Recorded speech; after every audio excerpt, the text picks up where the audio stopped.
Hi, in this video I'll be going over Impossible is Nothing from Divine Heresy. So here it is.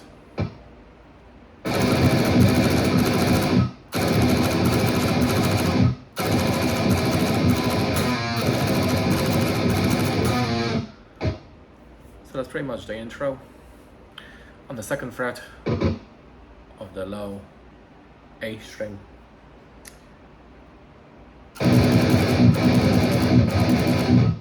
this pattern, and in between of course you have to mute it when you play, so that goes over 4 times, and then at the end of each pattern you will have an octave on the 4th going up to the 3rd fret from the A and the G string. And that goes on 4 times as well. And then for the chorus part, we go on to the 3rd fret on the low A string,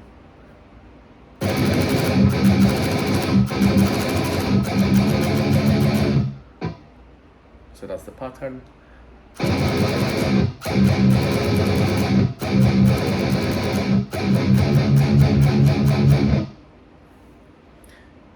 And that will be going over quite a few times,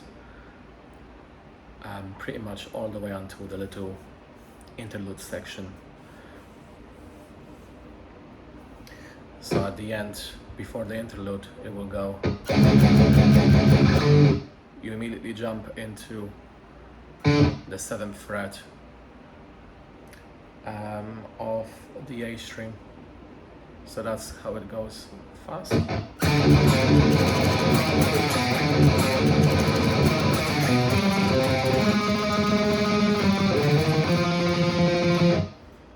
So the whole pattern with open D string in between. 7, 5, 8, 7, 4.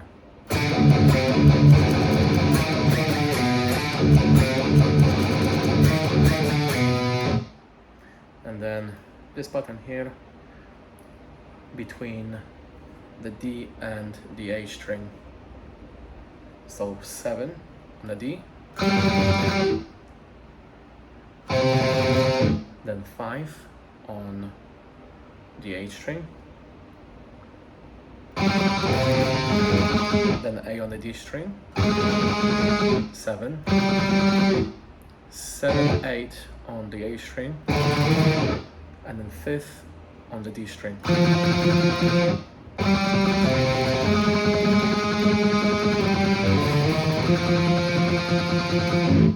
The pattern will begin again with the same ending, and then it will go back into the beginning riff, and then it will go into the 2nd verse, the same riffs over here, and the same interlude before the chorus. So the chorus .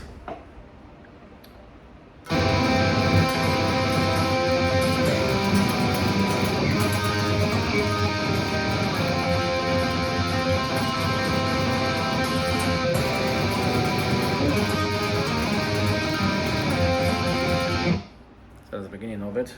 It's all power chords. It's between the D and the G string. So at the beginning, 4, 5 on the 4th fret, and then going up to the 5th fret, playing a power chord. So the second, so the small finger will be on the 7th fret of the G string. So 4, 7, 5, 7, and then going below on the D and an A string, 5, 7, 4, 7.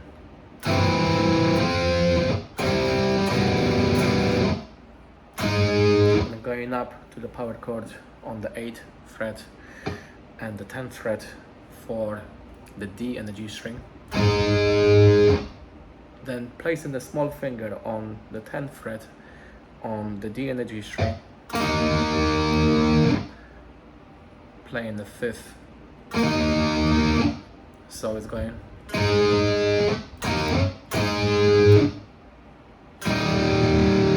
then going down by 1 fret on the D string from 8 to 7,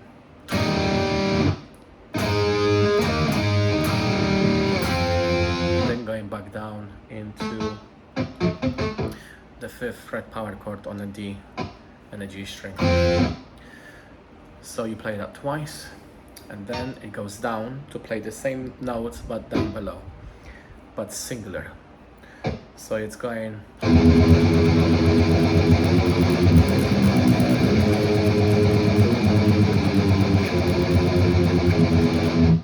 so that's on the 2nd fret. It's going between the low D and an H string. So that's on the 2nd fret, 3rd, down below 3rd and 2nd. Then on an H string, 6, 8, 6, 5, 3, then 2 again. And that goes over basically twice, but on the 2nd time, it goes in this pattern. And then it goes into the bridge section. So that's going to be on the low A on the 4th fret.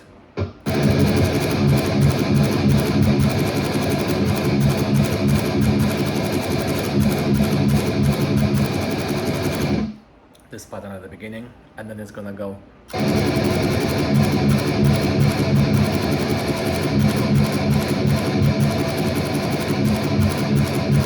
and that's where the solo begins. It's going to be all on the 4th fret on the low A with this pattern that I played, with galloping and triplets. And the solo. So the solo goes like this. I'm going to move a bit closer, make it better. Begins on the 17th fret on the top D string with a bend.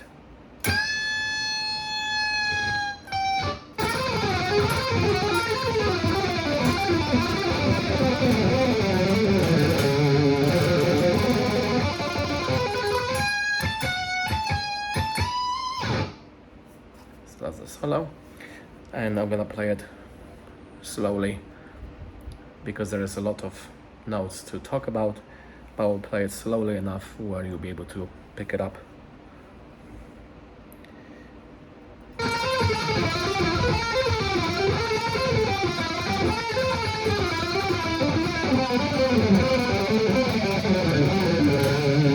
So this section is between the B, sorry, not B, because that will be lower, the A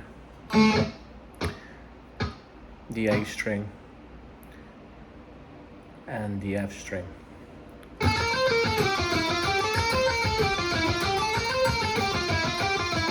It's going down in the same positions to the E,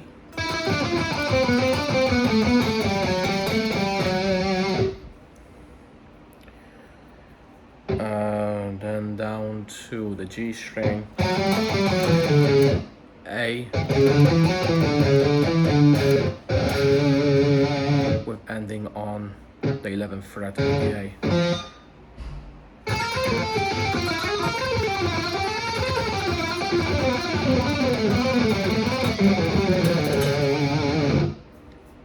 Then it goes into this little section from the low D going up into different strings.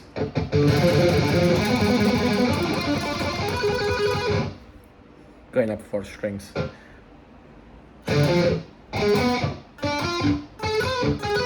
So diminished scale going up.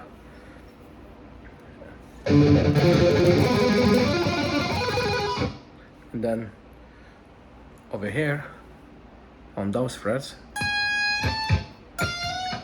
sorry, and then ending here, that will be on the top D string.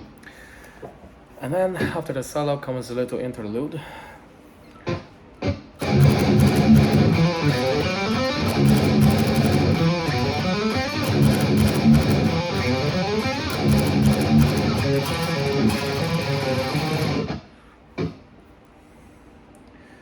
So to play that, it goes between the 4th and the 5th fret on the A string.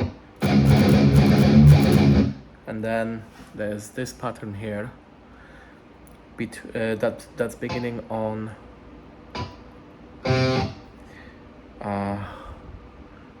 not D string, and that's gonna be, oh, I get mixed it up all the time. C, on the C string, going down to the G string, and then basically it's all hammer-on and pull-offs, and it's gonna go up to using the F string. So the pattern is like that.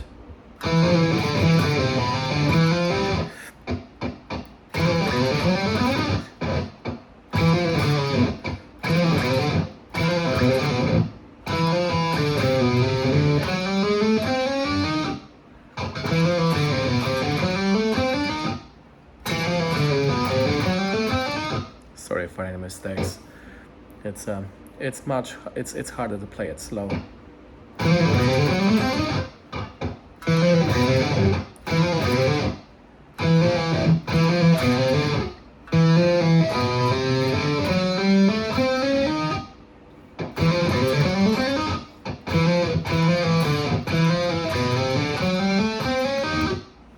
That's basically how it goes. I hope you can pick it up.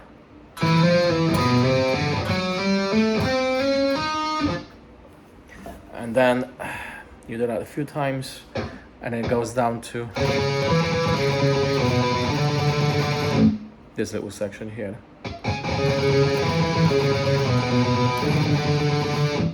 Like that, and it begins again the pattern. And then at the end of the pattern, instead of going that section, it goes down to here. Like that. It's power chords down below. On the 3rd and the 2nd fret of the D string. This pattern. So, power chord, 5th pinky, power chord, and down. And then it begins the same pattern of the chorus section that was here, but down here, but it's just power chords.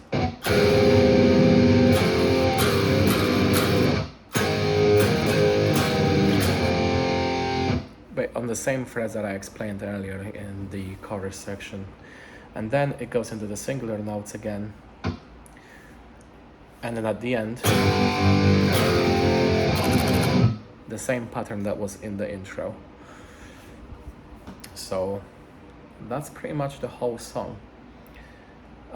I try my best to play as slowly as I can on those solo sections, the sections here. I've shown the frets that are happening here in the best way possible. Doing tabs is really time consuming, and yeah, I hope that explains it best as I possibly can. It's good to listen to those songs a lot and you know, learn by ear, you know, practice your ear. You can hear little differences of the type of tones that are coming out. You'll be able to determine what strings have been used in the songs for some riffs that you think maybe just playing here, but it's actually here. There is a certain difference in the tonality because of the thickness of the strings. But yeah, that's Impossible Is Nothing. Thank you for listening and watching, and wish you best of luck.